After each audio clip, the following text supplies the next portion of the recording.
Tom Homan on the board as our President Trump. I'm here with Sam Olson, Field Office Director for the St. Paul office, and Ron Patello, Senior Advisor to the Commissioner of Customs and Border Protection, Border Patrol. Us three guys got just shy of 100 years in law enforcement, immigration enforcement. I worked with Ron 30 years ago in Dallas, Texas. He's been with the Border Patrol's entire career. During my press conference last week, I reported I had productive discussions with various state and local officials, including Governor, Attorney General, Mayor Frey, and law enforcement officials about increasing coordination in a lawful way between the county jails and ICE to avoid public safety threats being released back in the community. While we had our differences, one thing was clear: we all committed to public safety for all who live in the Twin Cities. We have made significant progress under the direction of President Trump, working with state and local officials here in Minnesota, and I expect that to increase in the coming weeks. We continue to have discussions. I'll have discussions this afternoon. We currently have an unprecedented number of counties communicating with us now and allowing ICE to take custody of illegal aliens before they hit the streets. Unprecedented cooperation. And I'll say it again. This is efficient, requires only 1 or 2 officers to assume custody of a criminal alien target rather than 8 or 10 officers going into the community and arresting that public safety threat. This frees up more officers to arrest or remove criminal aliens. More officers taking custody of criminal aliens directly from the jails means less officers on the street doing criminal operations. This is smart law enforcement, not less law enforcement. It's safer for the community, safer for the officers, and safer for the alien. This coordination also makes it far more safe for the Twin Cities. Arresting a public safety threat in the safety and security of a jail is the safest thing we could do.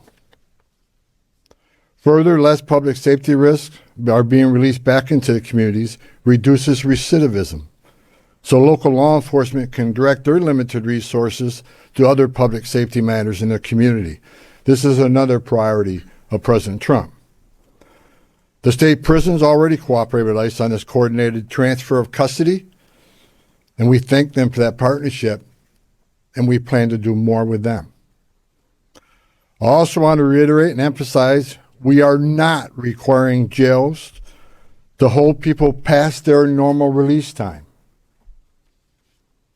for immigration purposes. We're not asking anyone to be an immigration officer.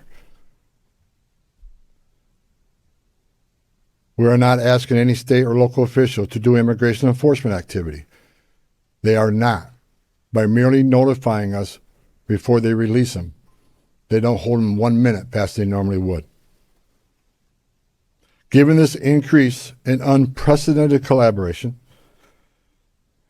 and as a result of the need for less law enforcement officers to do this work in a safer environment, I have announced effective immediately we will draw down 700 people effective today. 700 law enforcement personnel. We have also fully integrated CBP personnel into the ICE ERO team structure under one unified chain of command. Not 2 chains of command. There'd be 1 chain of command here. Any large enforcement operation I've ever been involved with, there's 1 chain of command, and that's where we're moving forward. During my press conference last week, I announced that moving forward, ICE will be conducting targeted immigration enforcement operations, like ICE has traditionally done for decades, based on reasonable suspicion to question and detain. ICE will conduct these operations and transnational criminal organization investigations with a focus on national security and public safety. I want to be clear. Just because you prioritize public safety threats don't mean we forget about everybody else. We will continue to enforce the immigration laws in this country. To help execute this, we have developed and implemented a multi-agency surge task force within an operational framework that clarifies lines of effort, integrated enforcement, investigative and special response efforts. A unified joint operations center has been established to manage all operations and ensure efforts align with priorities of the mission. This reorganization also enables ICE to leverage joint intelligence capabilities to effectively target threats, as well as to reduce the overall personnel footprint and enhance public safety and confidence in the agency's capabilities and presence here. I have also ensured that officials from legal internal affairs offices remain on the ground as long as this operation continues. During our efforts to identify and implement improvements of how operations are planned, conducted, and managed, we identified a gap in regard to the use of body-worn cameras. This was actually raised by the workforce when I started walking around talking to people here. Some officers and agents had them, some didn't. That inconsistency was unacceptable, so we moved immediately to prioritize full body cam deployment in the city. I discussed this with Secretary Noem a couple of days ago, and she made the decision to deploy them. The plan is to deploy them nationwide, but it's a priority for the city right now. There's actually $20 million in the spending bill to further fund the deployment of body cameras. The president is supportive of this decision because we have nothing to hide. We want to be fully transparent in what we do. The American people seek and deserve professional and trustworthy law enforcement, and I and the president expect that any misconduct will not be tolerated and will be swiftly addressed. The integration, structuring, and resources we have implemented would help ensure accountability and that targeted enforcement operations have a focus on national security threats and public safety threats, and they are conducted effectively, safely, and appropriately. Again, this is smarter enforcement, not less enforcement. For those who are not a national security threat or public safety risk, you are not exempt from immigration enforcement actions. If you're in the country illegally, you are not off the table.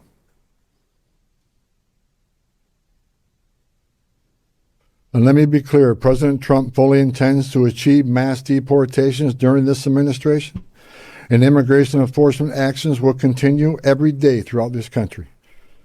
President Trump made a promise, and we have not directed otherwise. I heard rumors we have, untrue. Given that many public safety threats on our communities, many of which poured across the border during the Biden administration, it makes sense to prioritize public safety risks right now. Again, prioritization doesn't mean you forget about everybody else. But we have a criminal here, a non-criminal here. The criminal has to be arrested first because they're the biggest threat to the community. My goal with the support of President Trump is to achieve a complete drawdown and end this surge as soon as we can. But that is largely contingent upon the end of the illegal and threatening activities against ICE and its federal partners that we're seeing in the community. We will not draw down on personnel providing security for our officers. I will not let our officers be put at risk. So we will not draw down on personnel providing security and responding to hostile incidents until we see a change in what's happening with the lawlessness of the impeding and interfering and assaulting of ICE and Border Patrol officers. It is against the law to forcibly assault, resist, oppose, impede, intimidate, and interfere with federal law enforcement, including ICE officers and Border Patrol agents. Doxing law enforcement to threaten them and their families because they're executing their sworn duties to enforce immigration law that Congress passed is unacceptable. And it's shameful and incomprehensible to me that this unlawful and threatening behavior is being tolerated by anyone. As far as what I saw yesterday with the roadblocks being set up, you're not going to stop ICE. You're not going to stop Border Patrol. The only thing you're doing is irritating your community and want to go get groceries or pick their children up or whatever. I talked to the chief of police, and he committed to taking swift action on those illegal roadblocks. They're illegal. We shouldn't tolerate them. Again, a complete drawdown is going to depend on the cooperation, continued cooperation of local and state law enforcement, and the decrease of the violence, the rhetoric, and the attacks against ICE and Border Patrol. The federal law enforcement personnel, ICE and CBP, and other partner agencies are patriots. And they've carried out their duties patriotically, with integrity, with professionalism, and compassion. I've said this many times. These men and women don't hang their heart on the hook when they come to work. President Trump and I strongly stand with them in the critical work they do to prevent harmful or otherwise dangerous people from entering or remaining in this country. As part of the surge operation here, numerous criminal aliens have already been arrested. We've arrested 14 people who had homicide convictions, 139 people with sex-related offenses, 28 gang members. Correct me, 139 assault convictions, 87 sex offenses, 28 gang members have been arrested, just to name a few. We're taking a lot of bad people off the street. Everybody should be grateful to that. Who in their right mind would want these dangerous criminals walking around their communities? Everyone has a constitutional right to peacefully protest. President Trump and we completely support that. At the same time, professional law enforcement officers should and need to be able to perform their sworn duties without being harassed, impeded, or assaulted. I want anyone to report instances of alleged misconduct or wrongdoing. There's a way to report that. The Trump administration is taking violations of 18 U.S.C. 111, which is assaulting, impeding, interfering. We're taking that seriously. If you violate the law, you will be federally prosecuted. In the past month, 158 people have been arrested for violation of 111. 85 cases have been already accepted for prosecutions. The rest remain pending. We've had 9 indictments of those who raided the church, and additional cases are being worked. Additionally, I've been saying this for almost a year now. Hateful, extreme rhetoric against ICE personnel is completely unacceptable. Please stop. I said back in March of this year, if the hateful rhetoric didn't stop, I was afraid there would be bloodshed. And there has been. President Trump and Secretary Noem, none of us want to see any bloodshed. It is no doubt encouraging and inciting certain people to violate the law, wanting to harm, and actually harm law enforcement, and their families, is unacceptable. I want to say I appreciate the discussions had with the governor, Mayor Fry, and the Attorney General. We've had frank, honest discussions. We don't agree on everything, but we do agree on the need for public safety. And we do agree that ICE has a role to enforce the immigration laws of this country. I would implore the governor and the AG and the mayor and other political officials to urge in the most strong and urgent way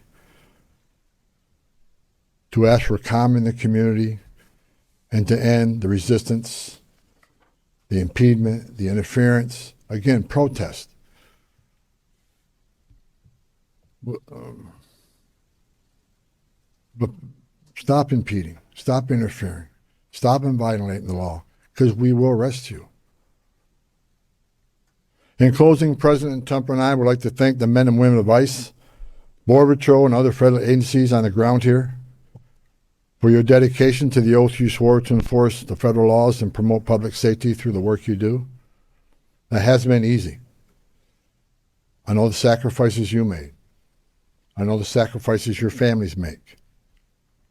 I know your families worry about you every day. I know you've been away from birthdays and anniversaries and holidays. I appreciate every one of you. I wore that green uniform. I love the United States Border Patrol. I was an ICE agent. I know the job you have. I know the tragedies you've seen. The president is with you.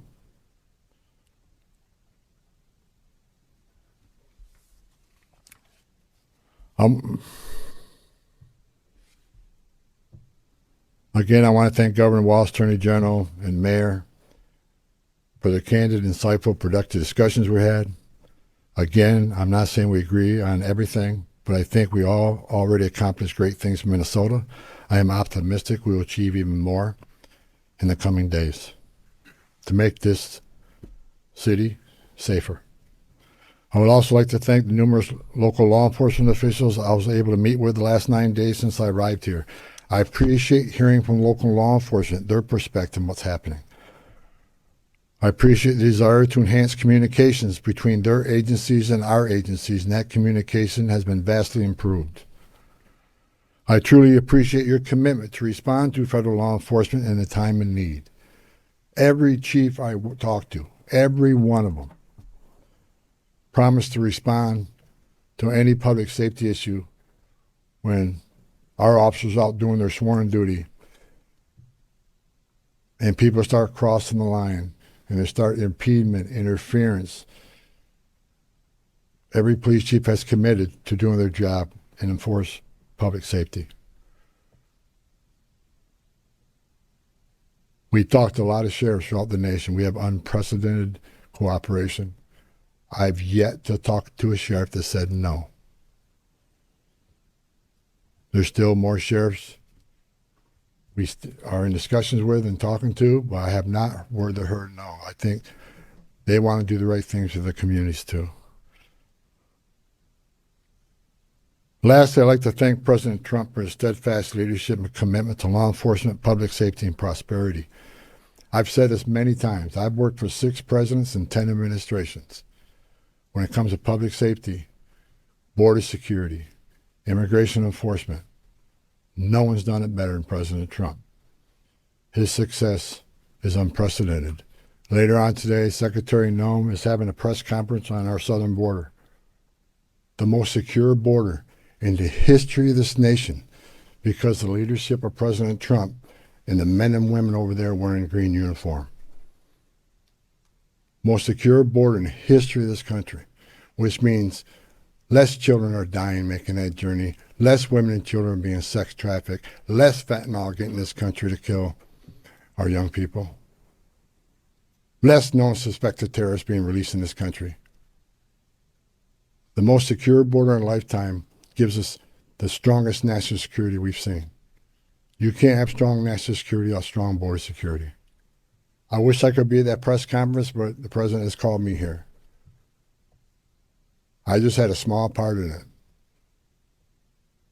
The reason we have the most secure border is because of President Trump's leadership and the men and women wearing the green uniform, which I once wore. I just reported, I was down there with Commissioner Scott, CBP Commissioner Scott, 2 weeks ago. We went through that border in boat, forward drive, and in the air. We toured the border in California, Texas, and Arizona. And I did not see one illegal alien. Think about that. The last 9 months, no one's been released from that border. The most secure border in history of this nation. So God bless the men and women of the Border Patrol. God bless President Trump for his leadership. And God bless the United States of America. Now I'll take questions. You said that you're getting unprecedented cooperation. Where's that coming from? Is it coming from the sheriffs? Have you signed agreements with them? Are Hennepin and Ramsey County part of that? And the 700 officers leaving Minnesota, are they Customs and Border Patrol or ICE or? There's a mix, but That number is based on, number one, the cooperation. Again, rather than having whole teams out looking for a criminal alien was just released, now we have one agent at that jail picking that person up. That and the operation has been successful on a number of arrests, so the target list is reducing. So with the efficiencies of the jails, with the efficiencies of the prison system working with us, and the target list decreasing, we had a whole team looking at what makes sense without risking officer safety and the security teams, and that number is 700. Look, we want to get back to the original footprint, the Minnesota footprint of what ICE officers looked like before this operation, plus the additional hires through the big, beautiful bill. A lot of these people, you got agents here from LA, New York, and Portland, there's problems there too. So we want to get people back to their home stations and enforce immigration laws in those areas. But the vast majority of sheriffs, there's only a few that we're still in consultation with, but this is unprecedented cooperation. So again, I want to thank, the sheriffs, the governor, and the AG. I think we're in a lot better place than we've ever been in. We never had this kind of cooperation at this level, and I'm not leaving until we get all done. But I'm happy to say I'm extremely pleased with the leadership team and their outreach to the sheriffs, to the state, to the chiefs. I've talked to many of them. I didn't talk to all of them, but I plan on talking to every one of them before I leave and thanking them for their cooperation. Are you getting cooperation from Hennepin and Ramsey? Follow-ups right here. Go ahead. With everything that you've mentioned here right now, do you think this operation was a success here in Minnesota? Yeah, I think I just listed a bunch of people we took off the streets of the Twin Cities. So I think it was very effective as far as public safety goes. Was it a perfect operation? No. No. And I just told you, we created one unified chain of command, make sure everybody's on the same page, make sure we deconflicting targets, and making sure we follow the rules. And I'm not saying anybody, I don't think anybody purposely didn't do something they should have done. I'm saying that I brought a different set of eyes on this. I've done this for a long time. We made this operation more streamlined, and we established a unified chain of command, so everybody knows what everybody is doing. And not that it wasn't current before, but we approved upon that. So in target enforcement operations, we go out there. There needs to be a plan, and I want to make sure everybody has a plan. But I'm not going to sit and point finger at anybody that they failed. It was a great operation. We took a lot of public safety threats off the street. Right here. Can I ask a quick numerical, just clarification, and then get to my main question, please? So 700 leaving effective immediately. How many will that leave here once that group is out? Right around 2,000. And what is the pre-operation footprint? Well, 150. 150 is normal. Well, we got to remember now. We got special agents on detail here doing the fraud investigation. They're not going anywhere. They're going to finish their job. I'm talking about immigration enforcement efforts. Understood. So then my main question is just, we've talked to people who say they're protesting not the arrests of people with criminal backgrounds, but things like broad ICE patrols, random citizenship checks of people of color, and the detainment but no charges of U.S. citizens. So have you committed, or will you commit, to officers on the ground here ceasing those actions? What I have made clear, we're doing targeted enforcement operation. When we leave this building, we know who we're looking for, where we're most likely to find them, what their immigration record is, what their criminal record is. But as we continue to be forced in the communities, when we go to arrest that criminal target, if we find an illegal alien there, they're coming. We're not going to turn a blind eye to illegal immigration. That's why this partnership and this coordination is so important. We'd much rather work in the safety and security of jail. Look, I go to bed every night wondering if every one of our officers go home safely. I also am concerned that every person we're looking for is taken into custody safely. The best way to do that is to have a target enforcement operation and well-planned operation. This is the way we've done it for decades. So should we expect to see no more of that? Pardon me? Should we expect to see no more of those citizenship checks? I have directed target enforcement operations, and we'll hold our officers to the highest standards. These are professionals. Again,